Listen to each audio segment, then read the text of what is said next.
മോനെ ഞാൻ ഒരു കാര്യം പറയട്ടെ, ഇത് ഞാൻ ലീഗലി കളിക്കാൻ വേണ്ടിട്ട് ഇറങ്ങുന്നത്. ഇവന്മാരെ ഞാൻ ജയിലിൽ കയറ്റുന്ന പറഞ്ഞാൽ കയറ്റിയിരിക്കും. ഓക്കെ, പിന്നെ എന്താ പറഞ്ഞത്,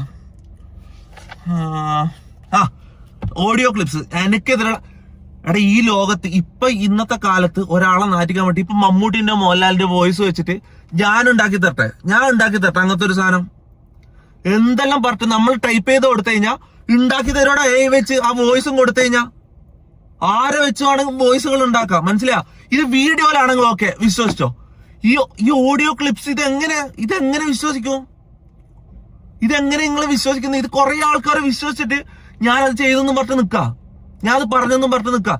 ഞാൻ പറയാ എല്ലാം ഞാൻ തെളിയിക്കും, എല്ലാ എവിഡൻസും ഞാൻ പോലീസിന് കൈമാറും. അവന്മാരെ കയ്യിലുള്ള പോലീസിന് കൈമാറണം. ഫോറൻസിക്കില് ഇട്ട് ടെക്നിക്കലായിട്ടും എല്ലാണ്ടും മൊത്തത്തിൽ ഇതിന്റെ അന്വേഷണം നടത്തണം, പിടിക്കണം. ഓക്കെ, ഇതിന്റെ സത്യം പുറത്തു തരണം. ഓക്കെ, ഇല്ലെങ്കിൽ സോഷ്യൽ മീഡിയയിൽ വന്നിട്ട് ഞാൻ ഒരു കാര്യം പറയട്ടെ, അത്രയും സാധനങ്ങൾ എന്റെ കയ്യിലുണ്ട്. ഓക്കെ, അത്രയും സാധനങ്ങൾ എന്റെ കയ്യിലുണ്ട്. എനിക്ക് വേണമെങ്കിൽ ഇന്നൊരു ലൈവ് ഇട്ടിട്ട് വന്നിട്ട് ഇതിന്റെ മോളിലോ എന്നെ നാട്ടിക്കാം. എന്തിന്റെ ആവശ്യം? നാളെ വന്നിട്ട് അവർ പറയും അതൊന്നും അല്ലാന്ന് പറഞ്ഞിട്ട് പുതിയൊരു സാധനം ഉണ്ടാക്കിക്കൊണ്ടിരും. ഞാൻ ആരെയും കൊന്നുന്നോ അല്ലെങ്കിൽ വേറെന്താ ഈ പീഡനവും മയക്കുമരുന്നും കൊലപാതകവും കഴിഞ്ഞാൽ പിന്നെന്താ അടുത്ത നിങ്ങൾ ആലോചിച്ച് നോക്കുക. ആ സാധനം ഒരിക്കലും അടുത്ത് വരുന്നത് നോക്കിക്കോ. അടുത്ത നിങ്ങൾ ആലോചിക്ക്, ആ സാധനത്തിന് അടുത്ത് പറഞ്ഞിട്ട് വരും. ഓക്കെ, ഇതെന്ന് പറഞ്ഞാൽ ലീഗലി മൂവ് ചെയ്യേണ്ട സാധനമാണ്, ജയിലിൽ കയറേണ്ട സംഭവമാണ്.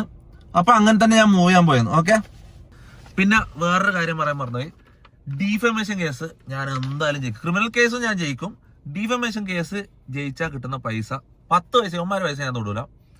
അർഹതപ്പെട്ടവർക്കോ അല്ല രോഗികൾക്കോ അനാഥാലയത്തിലോ ഞാൻ അത് കൊടുക്കും. ഓക്കെ, ബാക്കി ഇനി ഞാൻ ഒരു ലീഗൽ ഫൈറ്റിന് ഞാൻ ഇറങ്ങാൻ പോവാ.